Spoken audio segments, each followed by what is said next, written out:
Good morning, children. A very warm welcome to our online audio video lessons. I'm Shailaja from Chet Vidya Mandir High School and Junior College. Today's subject English Prose. Class 7th, Lesson 2.6. Topic Chasing the Sea Monster. Video number 19. Let's begin, children. Chasing the Sea Monster by Jules Verne. Jules Verne was a French writer. He is known as the father of science fiction. He wrote about rockets, space, travel, and submarines when such things were known. In this passage from his novel 20,000 Leagues Under the Sea, he describes how people on a ship think of the submarine as an animal and try to chase and hunt it. Here are the meanings, children. Just give a reading before you start and proceed to the lesson. Summary is given here, children. Just give a reading before you proceed to the lesson. 2.6 Chasing the Sea Monster, page number 43 in the textbook. Before we proceed to the lesson, I'll tell you a few characters which are involved in this lesson.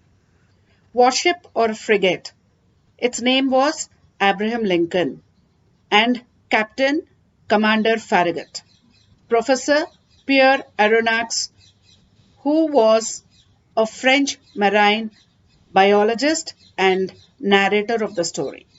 Ned Land, a master harpoonist.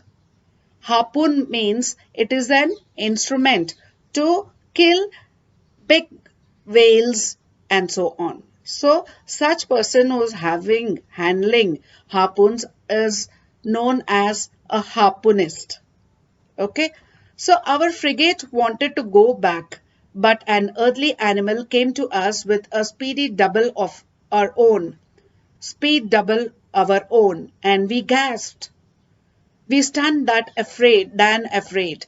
We stood mute and motionless. So they thought that when they were in the ship and they could see somebody is going with them parallelly, and they were totally mute and motionless. They were silent and could not move and stood like a statue and started seeing it. The animal caught up with the blade with us, and it made a full circle around the frigate and wrapped us in sheets of electricity that were like luminous dust. At any instant, it could have dashed against our ship. So it was taking rounds. Luminous means something like very illuminate, lighting. So okay, dust was there around it. Meanwhile, I was surprised to see that our warship was fleeing, not fighting. So our warship was fleeing, just running away. It was not fighting. I commented this to Commander Farragut. His face ordinarily so emotionless and showed great astonishment. Professor Aronnax, he answered me, I don't know what kind of fearsome creature I'm up against, but I don't want my frigate running foolish risks in all this darkness. He said, I don't want to go behind that foolish creature in this darkness. I want my frigate, warship, Abraham Lincoln, to be safe. The whole crew stayed on their feet all night long. No one even thought of sleeping also. What is it? Everybody were very excited and anxiety. They were very anxious. What is it? They could not sleep, unable to complete with the monster speed. Our frigate, the Abraham Lincoln, slowed down. For its part, the animal mimicked the frigate, simply rode with the waves, and did not leave the field of battle. It was also following, that the other monster was also following. However, near midnight, it disappeared, or to use a more appropriate expression, and it went out like a huge glowworm. Had it fled from us, we didn't know that we're filled with fear and hope. At the same time, but at 12:53, a deafening hiss noise could be heard. Remembering the sound made a water spout expel with tremendous intensity. A water spout has expelled with tremendous, came out with tremendous intensity, with very high intensity. By then, Commander Farragut, Ned Land, and I were on the afterdeck, peering eagerly into the darkness. So, near 2 o'clock in the morning, the core of the light reappeared, 5 miles away from the Abraham Lincoln. We stayed in the alert daylight and getting ready of the action. And they could not sleep. They were ready with the harpoons also, with the exploding bullets. At 6 o'clock, day began to break, and with the dawn's early light, the animal's electric glow disappeared. At 7 o'clock, a very dense morning mist spread around us. At 8 o'clock, the mist rolled away, and the horizon grew wider and clearer. Ned Land's voice could be heard.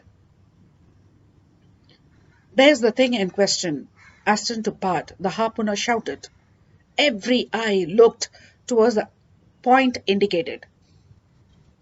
There, a mile and a half from the frigate, a long blackish body emerged, a meter above the waves.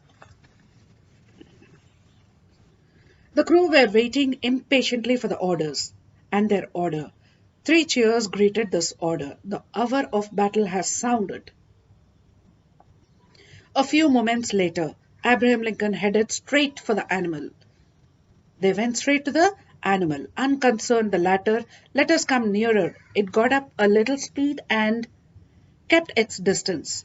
This chase dragged for 3/4 of an hour, with the frigate getting any closer to the sea animal. At this rate, it was obvious that we would never catch up with it. It was so fast. The Abraham Lincoln, the frigate or the warship, gathered speed, but so did the animal also. Animal also was at great speed moving. This went for the next 1 hour. The Abraham Lincoln was now speeding so much that its mast trembled down to their blocks. What a chase! No, I can't describe the excitement that shook my very being. Ned Land stayed at his post, harpoon in hand. Several times the animal let us approach. Then, just as the harpooner was about to strike, the cetacean would steal off swiftly. So it will move off. Steal off means move off, move away. Fast it moves away from there.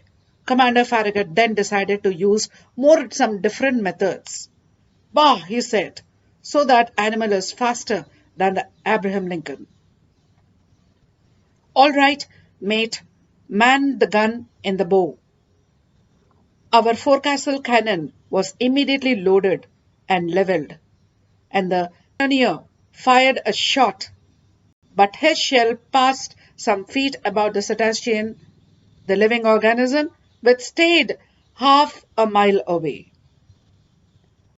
Over to somebody with better aim, the commander shouted, and $500 to the man who can pierce that infernal beast. So a reward was announced.